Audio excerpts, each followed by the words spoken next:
here it was in Toronto. I thought it was a great fight. He certainly proved that he could stay in there. He took the best that Ali had. He gave Ali real hell in that fight.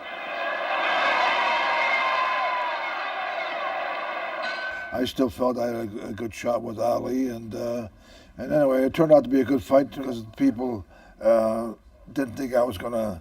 Most folks didn't think I was going to go 15 rounds with him, but it was a tough 15 rounds, and it goes down in the history books as one of the better title fights. A lot of people expected you to get knocked out by this guy. Yeah. You know, a lot of people were surprised at not only your stamina for the 15 rounds, but that because he'd been putting people down. Yeah, but I got a hard head. So I know I had a hard head because my grade 5 teacher told me that.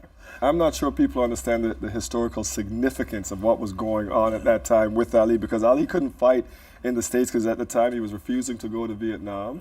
He had joined up with the Nation of Islam. He had changed his name to Muhammad Ali. There was a lot of politics around it, and people try to put it together as this, you know, this agitator from America.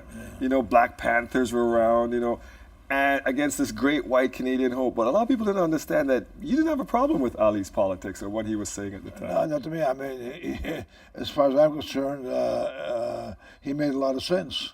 So I couldn't say that what he did was wrong or what he stood up for was wrong.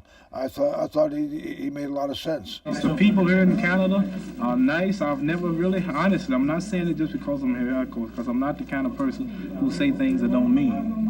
I tell the truth and I'm known for it. But I've never been treated so nice in my life. I haven't had no people making wise cracks. Everybody's friendly. The children, the waitresses, the hotel managers, the policemen, everybody's as nice as they can be.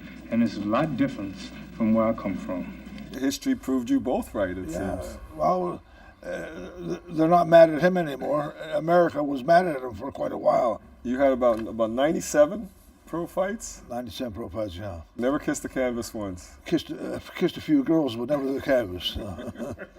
Talk about the fact that you had all these fights, some of them great fights. I think you fought in Madison Square Gardens, you know, 20,000 people there. You fought these big fights. But the one that everybody wants to talk about, including me today, is that historic fight with Ali. Does it bother you that that's the one that they remember the most? No, not at all.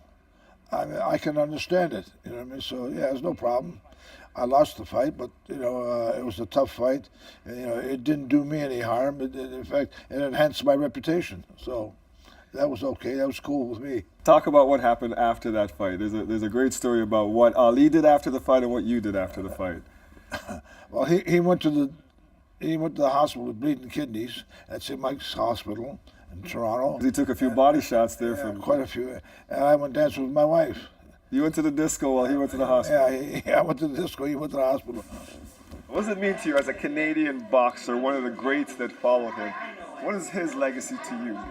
To me, he's a legend. He's the man that really started Canadian boxing because, you know, it was Muhammad Ali that challenged him to a fight and really came up here to go against a soft Canadian, but he was really in shock when he boxed against George Avallo, realizing that this man he can't knock out.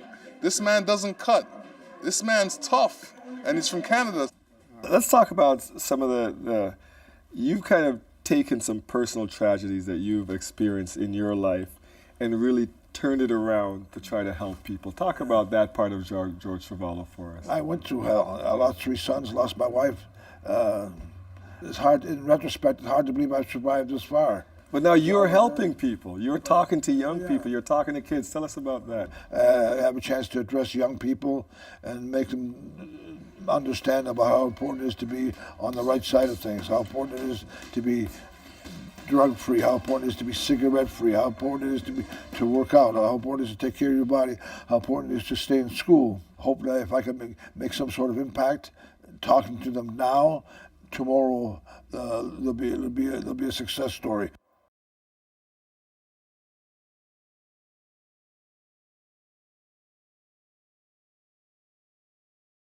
And you're looking up at me saying, Ali, don't do it.